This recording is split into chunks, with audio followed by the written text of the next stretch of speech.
siapkan. Saya. Seluruhnya siap, gerak. Sebelum memulai mata pelajaran IPA, marilah kita berdoa. Doa selesai. Bersalam kepada Ibu Guru. Assalamualaikum warahmatullahi wabarakatuh. Ibu cek dulu. Siapa yang tidak hadir hari ini? Fahira, Bu. Fahira, kelompok berapa? Nah, di situ. Ada lagi? Itu. Ada keterangannya kenapa tidak hadir? Tidak ada, Bu. Oke, Fahira ya hari ini. Nah, sekarang sebelum kita mulai pembelajaran, kita itu mau fokus. Kalian kan tadi sebelum masuk pembelajaran banyak aktivitas ya. Nah, hari ini kita fokus terlebih dahulu. Ibu mau kamu tarik nafas, hembuskan. Tarik nafas, hembuskan. Oke. Kemudian sebentar jika ibu memberikan kode, misalnya pada saat kamu beraktivitas, lalu ibu mau masuk ke langkah selanjutnya, ya ada tepuk 1, tepuk 2, tepuk 3 ya. Iya, Bu. Kalau misalnya kamu lagi sibuk dan ibu tiba-tiba mengatakan tepuk 1, ya setelah hentikan semua pekerjaannya, kita bertepuk 1. Tepuk 1, tepuk 3. Oke, bagus. Nah, sekarang perhatikan gambar yang ada di atas. Apa jelas gambarnya? Ya, Bu. Siapa yang bisa menceritakan itu gambar apa? Perhatikan gambar di bawah. Ya, Idris? Penebangan Pohon. Ada lagi yang bisa ambil apa sih isi dari gambar tersebut selain Idris? Ini kira-kira daerah Gunung. apa? Gunung. Gunung. Ada pohonnya enggak? Ada, Bu. Ada bagian yang tidak ada pohonnya? Ada. Oke, sekarang gambar kedua. Apa? Longsor. Nah, Longsor. biasanya longsor itu karena apa? Hujan. Hujan. Pernah Banjir. terjadi di daerah kalian longsor seperti Tidak, itu? tidak, Bu. Ataukah ada di daerah rumahmu, misalnya belakang rumah, akan agak tinggi lalu longsor? Tidak, Bu. Oke, jadi kamu sudah tahu ini longsor. Nah, itulah yang akan kita pelajari hari ini adalah mengenai erosi. Jadi erosi ini nama lainnya longsor. Yang pertama kita mau tahu bagaimana peran tumbuhan dalam mencegah erosi. Kemudian apa dampak dari erosi? Apakah ada dampak tidak bagi manusia? Randy, perhatikan. Kemudian bagaimana cara-cara supaya kita mencegah Erosi. Jadi 3 tujuan pembelajaran. Nanti sebentar pada saat pengambilan kesimpulan, ya kesimpulannya nanti 3 ini, ya. Apa peran tumbuhan, apa dampak erosi, dan cara-cara pencegahan Erosi. Nah, sebentar kalian akan kerja secara berkelompok, ya. Penilaiannya ibu adalah keaktifan kelompok. Kemudian nanti di akhir pelajaran kita ada kuis, ya. Nanti kita bermain kuis, beberapa orang bisa maju mengerjakan. Nah, selanjutnya mari kita simak video yang akan ibu tayangkan berikut ini. Jadi ada 2 video ya. Selain modifikasi cuaca, upaya lain yang dapat dilakukan untuk meminimalisir dampak hujan deras adalah memperkenalkan tanaman vertiver sebagai tanaman pengendali longsor. Tim Satgas Citarum Harum Sektor 6 di Kabupaten Bandung tengah menanam lebih dari 19.000 bus kedalaman 1 hingga 2 meter. Nantinya pemerintah pusat juga berencana membudidayakan 1 miliar tanaman ini yang akan disebar di wilayah rawan longsor. Tim Liputan Transmedia. Idris, tanaman yang mencegah longsor. tanaman yang mencegah Longsor. Jadi dia sengaja menanam tanaman tersebut supaya dapat mencegah Longsor. Nah, berarti ada peran tanaman atau ada peran tumbuhan supaya tidak terjadi longsor. Nah, hari ini itulah yang akan kita lakukan. Salah satunya, ya, kita ingin membuktikan atau mencari tahu apakah betul, ya, peran tanaman ini bisa dijadikan sebagai pencegah longsor. Kalian sudah duduk secara berkelompok? Sudah. Ibu akan bagikan LKPD-nya setiap kelompok. Jadi setiap kelompok satu LKPD, nanti ada pertanyaan itu didiskusikan dengan secara bersama-sama. Hati-hati terkena air ya. Jadi satu di soal tapi semua tetap menjawab yang di sini ya. Tetap menulis di bukunya. Ya, tulis nama kelompok. Sudah dapat semua? Ya, Bu. Nah, sekarang sebelumnya ada yang tidak jelas mengenai LKPD-nya? Ada yang ingin bertanya? Nah, coba perhatikan. Di depan kalian sudah ada 2 perangkat, ya. Ya, Bu. Nah, ini identitas secara jelas dari semua nama anggota kelompok tulis di bagian sudut kanan atas. Baca petunjuk LKPD, lakukan percobaan sesuai langkah, diskusikan jawaban, dan nanti sebentar ada presentasi. Ya. Nah, kita lihat dulu, sudah ada semua begini? Ya, Bu. Oke, sudah. Nah, sekarang apa yang akan kita lakukan? Siapkan air 100 ml masing-masing 2 gelas. Silakan nanti diukur pakai gelas ukurnya, ya. Itu kan belum 100 ml ya? Iya, Bu. Oke, lalu setelah sudah siap, setelah sudah siap 100 ml-nya, nanti dituang secara bersamaan di 2 botol yang berbeda. Jadi ada itu kan sudah miring, sudah bagus, disiram secara bersamaan dengan jangan pelan-pelan, siram saja. Iya, Bu. Seperti air hujan yang keras, ya. Baru di airnya ditajam, nanti sebentar diukur lagi, lalu ditulis di sini hasilnya. Air yang ada itu berapa, setelah dituang itu berapa yang tertampung, botol 2 berapa yang tertampung, lalu lihat nanti kondisi airnya, apakah dia keruh, hitam, jernih, putih dan sebagainya. Bisa dipahami? Ya, Bu. Oke, silakan dimulai berkegiatan.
Ya, Mem.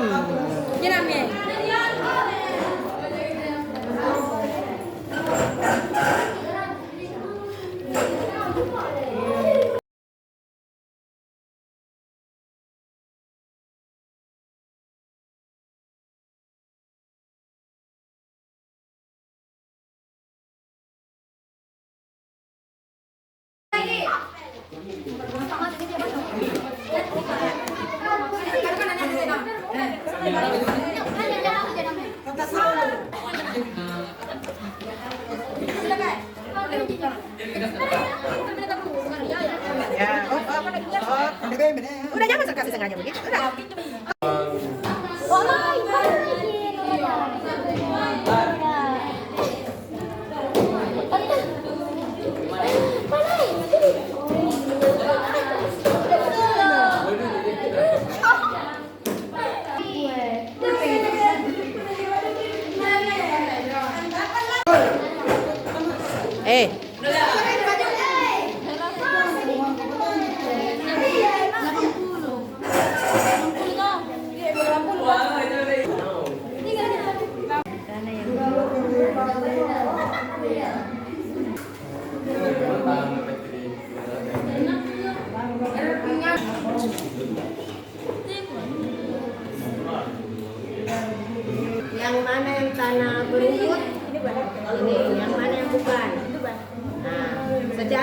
logika seharusnya yang mana yang paling sedikit meneruskan air? Nah, maksudnya secara logika. Kalau yang mana yang paling banyak menyerap air, yang ada ininya atau ini?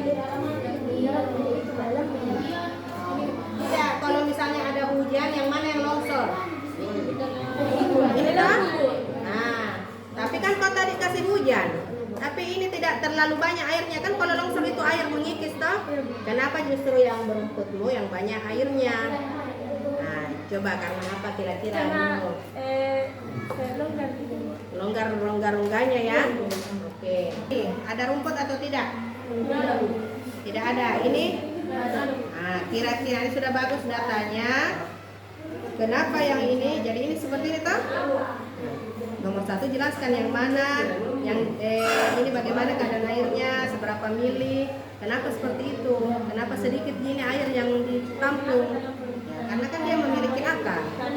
Kalau ada akar kan ikat gitu air tuh menyerap air dan sebagainya. Jelaskan di nomor 1. Saya akan mempresentasikan hasil kerja diskusi saya. Kejernihan air pada botol yang terdapat tumbuhan dan botol yang terdapat besi tanah. Jelaskan. Tanah yang mengeluarkan air yang paling jernih, sedangkan tanah yang terdapat rumput mengeluarkan air yang kurang jernih. Karena tanah berumput ada akar yang menahan air keluar, sehingga tanah keluar bersama air. Di antara kedua botol tersebut, manakah yang dapat menyerap atau menahan air lebih banyak? Jelaskan mengapa demikian. Botol 2 yang berisi tanah lempung. Mungkin botol 2 itu memiliki tanah hias yang banyak yang dapat menahan air dalam jumlah besar. Jelaskan dampak yang terjadi akibat erosi. Dampak erosi pada lahan pertanian antara lain berkurangnya kemampuan tanah untuk menyimpan air nutrisi. Saya dari kelompok 4 akan mempresentasikan hasil pengamatan saya. Sebutkan cara pencegahan erosi dengan mengadakan reboisasi atau penanaman kembali di tanah yang gundul dan tanah yang banyak dilewati arus air. Karena akar tadi dia mengikat tanah, tanah itu akan menempel kuat pada akar, ya. Kemudian akar juga berfungsi menyerap air. Makanya kalau ada hujan, erosinya bisa dikurangi, tidak terlalu longsor. Jadi tadi gambar yang kamu lihat pada saat pertama Ibu tunjukkan itu longsor karena ada tumbuhan enggak di situ? Ada enggak? Nah, coba lihat ini. Tidak ada. Iya, makanya gampang dia mengalami longsor. Jadi ini yang ada tumbuhan sedikit di longsornya. Justru yang tidak ada tumbuhan, nah itu pasti mudah terkena erosi atau longsor. Apa kesimpulannya dari pelajaran hari ini? Cara mencegah erosi dan dampak dari erosi. Kita bisa dengan pelajaran hari ini, Idris dan teman-teman yang lain tahu bagaimana mencegah erosi. Dengan cara apa tadi mencegah erosi? Ada 2 cara. Yang pertama apa? Reboisasi atau penanaman kembali, dan yang kedua terasering. Kemudian apakah ada peran tumbuhan dalam mencegah erosi? Ada. Apa itu perannya? Menahan Apa yang menahan air? Apanya Akar. Akar-akar pada tumbuhan. Sehingga terbuktilah tadi percobaan kalian, botol yang berumput itu sedikit ditampung airnya. Karena mana airnya yang lain tertahan sama akar. Oke, kita beri aplaus dulu untuk semua kelompok hari ini. Sekarang kita tulis dulu. Pilih saja sini. Siapa yang Oke, perwakilan kelompok 1. Pilih nomor berapa?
Doa dimulai.